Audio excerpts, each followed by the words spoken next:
ছোটবেলায় এই সময়টায় অনেক মজা করতাম। বৈশাখ মাসে যে কালবৈশাখীটা হতো তাতে অনেক আম গাছের নিচেই পড়ে থাকতো। সকাল সকাল উঠে প্রথমেই আম কুড়াতে চলে যেতাম। একটু দেরি করে গেলেই সব পুচকু পুচকিরা সব আমই সাফা করে দিত।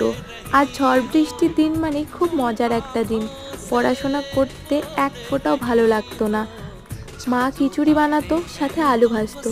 ঠান্ডা ঠান্ডা ওয়েদারে গরম গরম খিচুড়ি খেতে আহা কি যে দারুণই না লাগতো। সেসব কত মজার দিনই না ছিল। কাল রাত থেকেই বৃষ্টি হচ্ছিল। সকালের দিকে একটু থামলে ঠাম্মা চা বানালো। ঠাকুরদাকে প্রথমে চা দিতেই আবার বৃষ্টি শুরু হয়ে গেল। পরে ঘরে এসে চা খেতে খেতে সবাই মিলে বৃষ্টি এনজয় করলাম।